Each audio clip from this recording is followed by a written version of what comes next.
Indeed, that is a prelude of what to expect after the first two conversations right here on Good Morning Kenya. Welcome to the program. My name is Mike Megwe, and today we are talking about International Wheelchair Day, which is basically a day that promotes a more inclusive society in which those with mobility limitations have equal access to opportunities. And in studio, I'm joined by three brilliant brains. That is Boniface Mutua, who is the Assistant Superintendent of Police at the Administration Police Headquarters.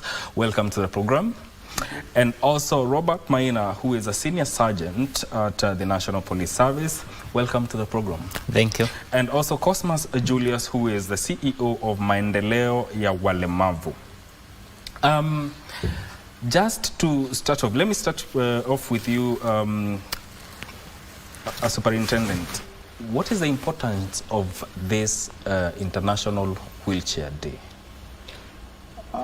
Thank you, Mike, for inviting us for this show. And I would like to state that the International Wheelchair Day is an event that is celebrated annually on 1st March every year to basically see the journey of mobility within the wheelchair fraternity, and also to advocate for people who have mobility issues and need wheelchairs, and also ensuring that we advocate for accessibility within institutions and facilities that these people, the community that uses a wheelchair, can access. Yeah. And Robert, why really is the National Police Service now in this? Thank you, Mike. It is very important for the National Police to be on this day because many of the people do not understand that there is people, many of the police officers who have been injured on the line of duty and been confirmed on the wheelchair. So, being in collaboration with this day, we want to show the nation that even the police face a lot of challenges, and we want to so that the public can understand and accommodate the police who are on the wheelchair. Yeah. Yes. Cosmas, what does this day mean to you, given that, especially now that you're the CEO of Maendeleo Walemavu? Thank you, Mr. Mike. Indeed, this day is very, very, very special to me as a person. It is also very special as a nation. Maendeleo Walemavu organization is actually the convener of this event that we are celebrating with our brothers and sisters in the National Police Service. We decided to be very intentional because for a very long time, the police officers have been nicknamed so many names that, these are, it's just shoot and kill, or these are abductors. But there is beyond what people, and these are brothers and sisters, these are our spouses, these are our children, So we felt because they belong to the society, why not celebrate with them? So this day is very dear to us. And we felt because, they're always in uniform. We're civilians. So there is always that mismatch. Kamba, wewe ni afande, wewe ni, So we want to make sure that, there is easy cohesion between the uniformed and the civilians.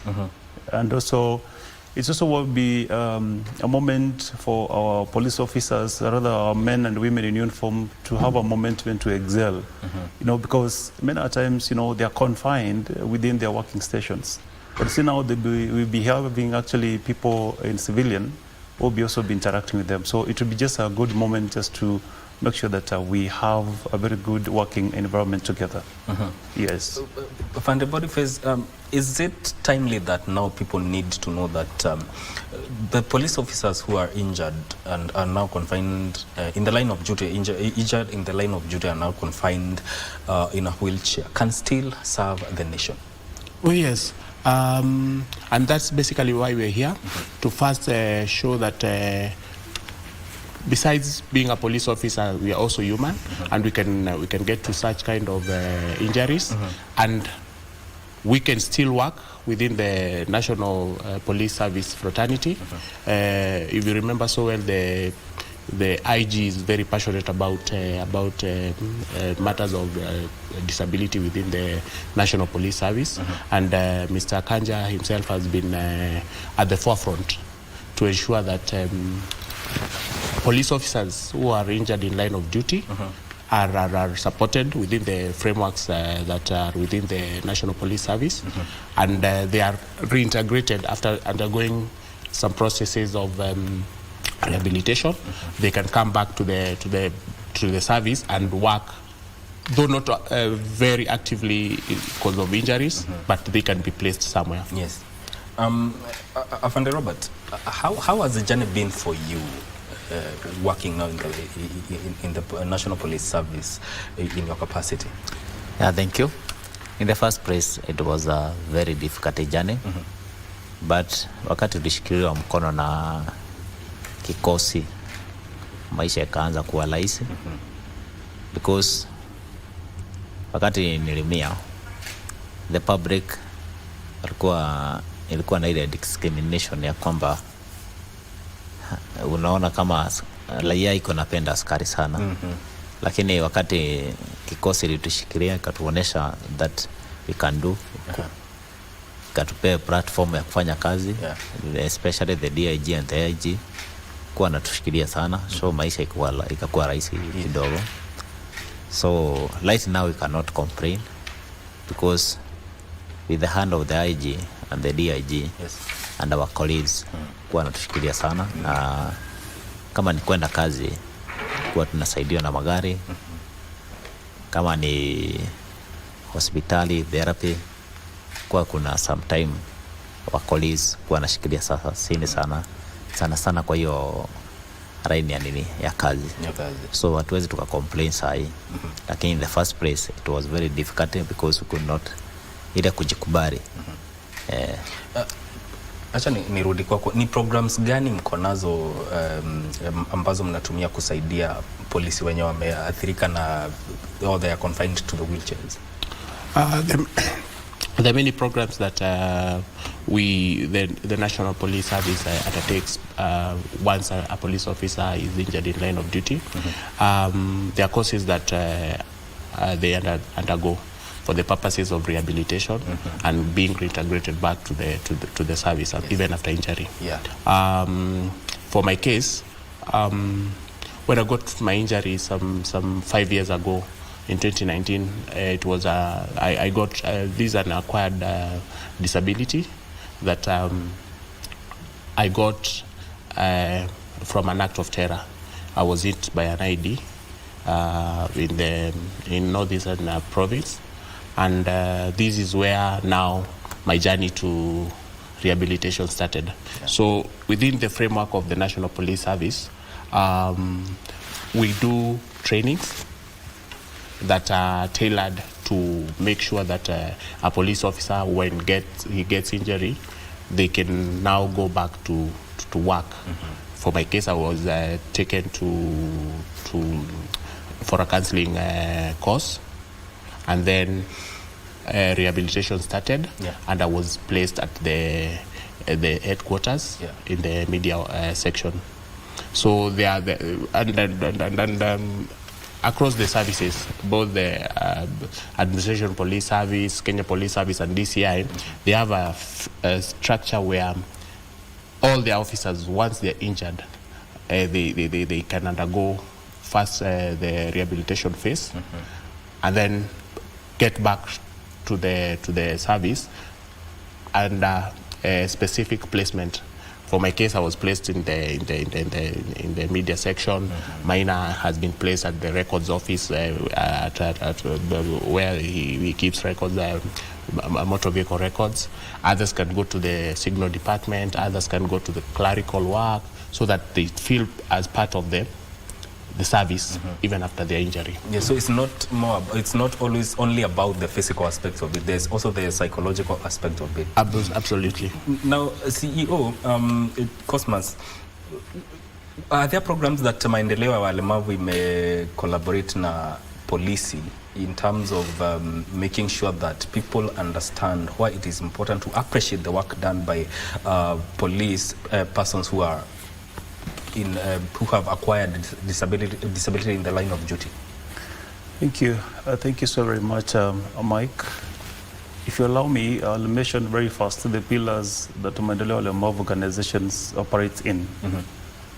We have advocacy and awareness to the rights of persons with disability. We do disability inclusion trainings. We lobby for opportunities for persons with disability. We do legal pro bono services. We do assessment to buildings and organizations that are disability friendly, and we commend them to National Council for Persons with Disability for an award. And then we also do climate resilience and accessible health. Now, having mentioned that, it's very clear that the pillars really talk to themselves. And really, when we got the blessings, as Mr. Mutua mentioned, from the seniors, starting from Mr. Kanja, Inspector General, Mr. Gilbert Masengeli, DIG, and Eliud Lagat, really, it was high time that we felt, I mean, for a very long time, as I mentioned earlier, our police officers, you know, they've been like, I mean, we cannot associate with you people because we're just in a civilian, we don't know the coded language, you know? So, like, I mean, what is the starting point? But I want to tell you, Mike, that these officers, when they open the doors for us, we've always had sensitization programs. We have what we call disability mainstreaming programs, which actually in the training, I thank God that they started that that unit, that once they've acquired disability, they always be taken that program. But again, when we came in, because we've got a very good relationship with the National Police Service, we're given an opportunity, like, I mean, what is it that they're doing that we can also do better, or rather we can work together to make it better. Then number two, sports and education is also something that is very interesting. Maybe perhaps as we go by, you realize that Maendeleo Walemavu with the National Police Service is really having an activity with them for sports for the National Police Service. And we also have a Kenyan team that will be coming to compete with them, you know, to give them that environment that, I mean, yes, you're on a wheelchair, of course in a uniform. I'm also in civilian on a wheelchair, but we can always have a moment for us to talk. And of course, just about psychosocial support, I mean, having so many moments just on one-on-one, because at times it's very hard for them actually to come where we are in the field. So it's very easy for us, more especially for Mutua's office and Mr. Maina and the rest, we always had an opportunity to just have a safe space for us to talk. Yes. Yes. Afande Robert, what can you say? Unaweza sema ni impact gani hii collaboration sasa na Maendeleo Walemavu imekuwa between the National Police Service and the Maendeleo Walemavu? Impact yenye naweza sema saa hii iko ni ya kwamba inatupea that motisha ya kwamba we can do better, kuendelea kutumikia wananchi, na kwamba kuonesha the public that police pia ni binadamu, wanaumia kwa kazi, na that support that yenye Maendeleo na ya nini ya huicha leo, kwamba hizo vitu kama sport, yes, yenye tutakuwa tunafanya pamoja nao, ni ya kwamba ya kuonesha kwanza askari wanaweza kushikiriana na raia kuendelea kuhudumia wananchi. Yeah. Afande Boniface, talk about the level of commitment and inclusivity that the National Police Service has in terms of including those officers who serve now as PWDs in the service. The commitment and goodwill has been there, and the DIG from APS has been in the forefront. Mr. Gilbert Masengeri has really tried to ensure that and embrace persons with disability within the national service, national police service, especially, you know, when you acquire an injury like this in line of duty. It's only prudent for any organization to embrace you back and also, reintegrate you back to the service in whichever capacity that they can wish to.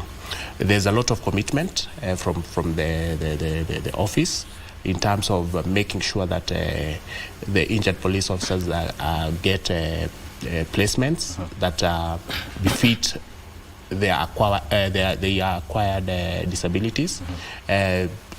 Accessibility within buildings within the National Police Service is underway. Most are accessible, but the ones that are not accessible is, in fact, that is why we have this conversation where we now need to make our institutions very accessible for persons with disability. And also the bit of training, we have a training department within the National Police Service that does disability mainstreaming. It's called Directorate of Training and Research, led by Director Madam Bianca, who spearheads an entire program that addresses matters disability and ensure that injured police officers get proper training for purposes of placing them in respective section within their areas of duty. Yeah. Now, Cosmas, let's talk about in terms of opportunities, especially for people with disabilities. Do you think there are adequate opportunities in terms of employment that have been availed to them, or the mentality about them is yet to shift? Oh, thank you, Mike. That is a very pertinent question. And allow me to say, opportunities, they're always on paper. Yeah. But when it comes to the really to the realities, I mean, it's not what is really on paper, because it's very clear that it's anchored, in the Constitution that at least 5% of the employees within, the system, at least should be persons with disability. I know it's in KBC, at least there's quite a number. I know there's some in KBC, but again, if I ask you, what percentage is it? I'm very sure, Mike, it's not even 2%. But it's very clear that there is goodwill. It's very intentional that you guys are embracing persons with disability. But allow me to say, it's very few people who just embraced persons with disability within the workforce. For instance, for example, if you acquire a disability, just like Mutua and Robert, them within the government. So it's very hard for the government to actually throw you out, because the rule is very clear. You got an injury while on duty. But now take a situation, somebody who is a PWD who is looking for an opportunity. On paper, they're indicating that a person with disability, they're encouraged to apply. But now when you mention your type of disability and the kind of reasonable accommodation that you need to be given, my brother, that one technically knocks out, because you need to be paid above minimum wage. There is guide allowance, within your working environment. How is it supposed to be? Is it friendly? Does it accommodate your need? And then, of course, accessibility as well. So allow me to say, well, there is good intention from a few organizations, but out of 10, my brother, I'll be very honest to give a genuine 3 in terms of opportunities for persons with disability in organizations. But of course, this is one of the conversations actually we keep on pushing, that we got persons with disability with different professionalism. There are people with the different backgrounds that were fit to work. It's only that now we've come as Maendeleo Walemavu to be aware between that. Of course, KBC, we have lawyers, we've got PWDs who can do photography, who can do videography, and all that you can accommodate these people within the system, so that at least the 5% is embraced. Yes. Now, still on you, how do you think the government can ensure that everyone who needs a wheelchair has access to it? Well, thank you. Allow me to say, it's through policies. The number two, of course, the goodwill must be very clear, and also the government must be very intentional. You know, a wheelchair should not be seen that this is a secondary a device, you know, because nobody knew, the two gentlemen, good gentlemen here, that they could wake up one time and they get themselves on a wheelchair. But before they get a wheelchair, there is that gap between the wheelchair and where Mutua is. So I wish that the government should make it mandatory. You know, it should even be free. You know, they should be free, because the two guys can tell you their wheelchairs, they're electric, meaning that they've got a lot of independence and a lot of freedom within themselves.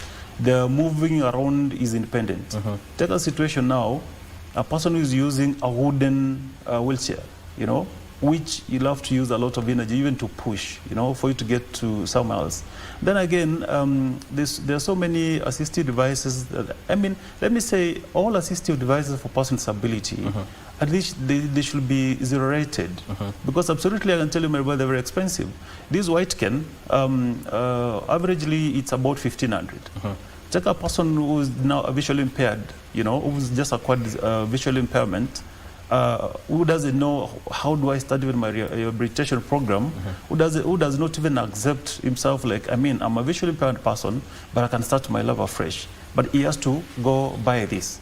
Now, it's not again also buying just assistive device. You know, there's an aspect of assessment, like what type of a device do you need, you know, as far as your need is concerned.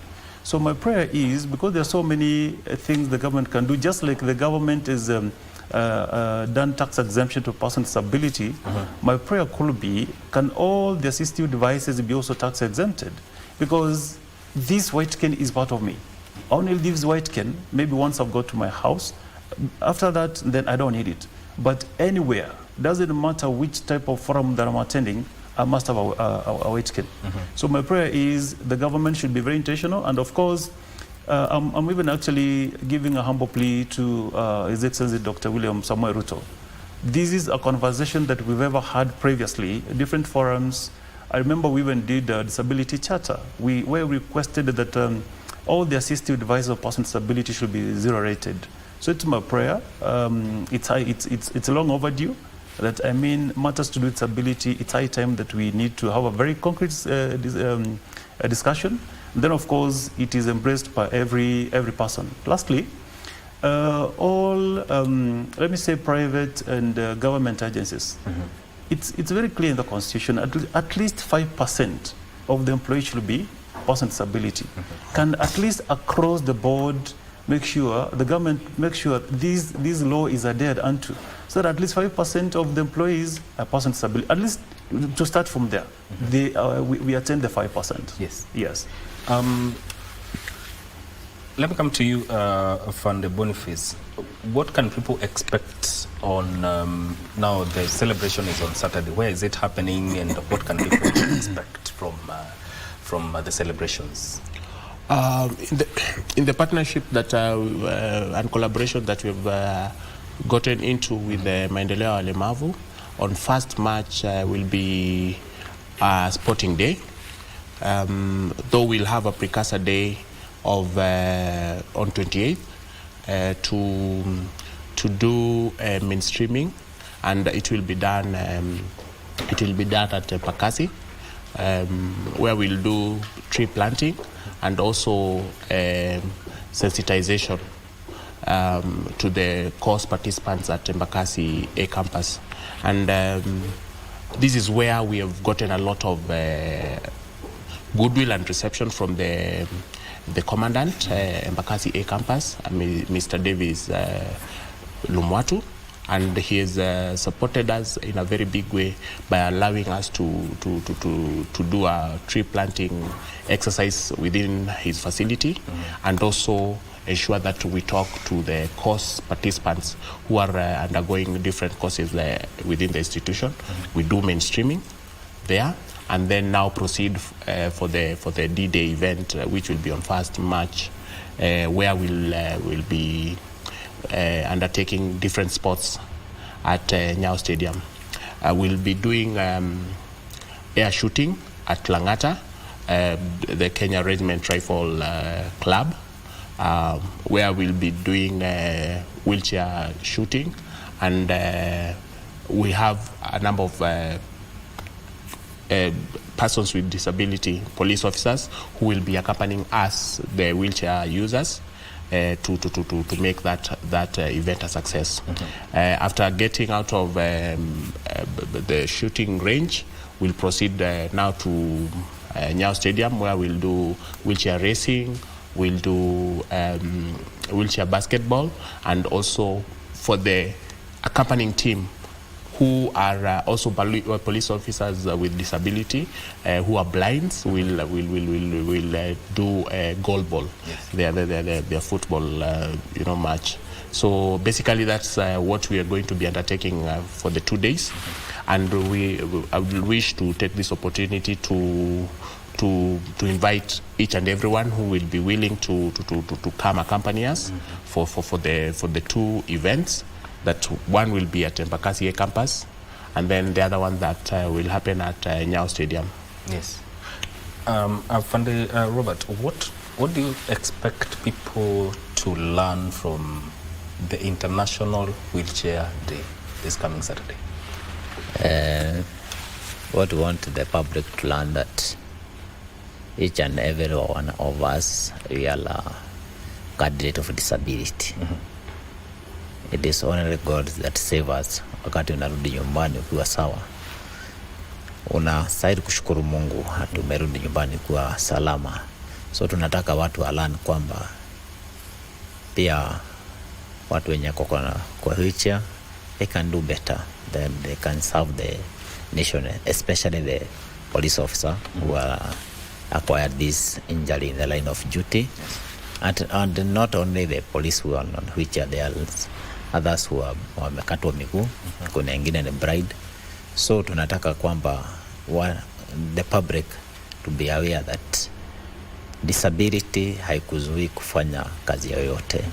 So hata we can, in every society, to give those people who that disability platform to do whatever they can do, especially tukiingia kama ni kwa kazi ya polisi, sisi yenye tuko in the line of service, we have been given that chance ya kufanya kazi. So haizuii mtu yoyote kufanya kazi yoyote. So let the public know that disability is not ability. Yes. And we can do better. Yes. Thank you. Cosmas, your message to the people. Well, allow me to say to the entire nation, we want to take this opportunity to just embrace our men and uniform, at this day, that is International Wheelchair Day. Actually, we say, just like Mr. Robert is indicated very clear, that disability is not an ability. And I can tell you these people, they've got a very, they are very special in their own way. If you really get a moment to interact with them one-on-one, you realize that there is much beyond the uniform. They're just an amazing team. But allow me request that all the people of goodwill, well-wishers, those organizations that who really know that without the police today, security, when you are sleeping, these guys outside there, they're taking care of you, for God's sake. They're taking care of your life in the house, your properties, So I wish, can we change the mindset of looking the police officers to be just killers? These are our family members. These are brothers and sisters.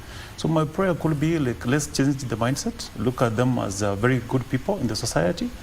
And number two, we are requesting that many organizations, it's high time to embrace persons with disability, even in terms of employment and even give them assistive devices. We are very much ready to just have a conversation.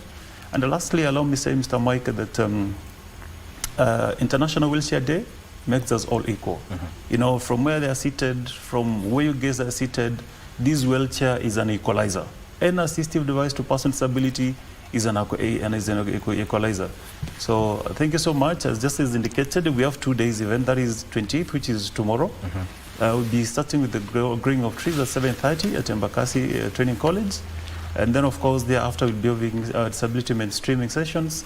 So for those who could wish to come along with us, we don't mind just reaching out to our communication department so that at least we could get your details. Because the other side, I mean, it's just not a walk in the park. It must be known like you're coming along so that we know how we can, arrange for easy movement.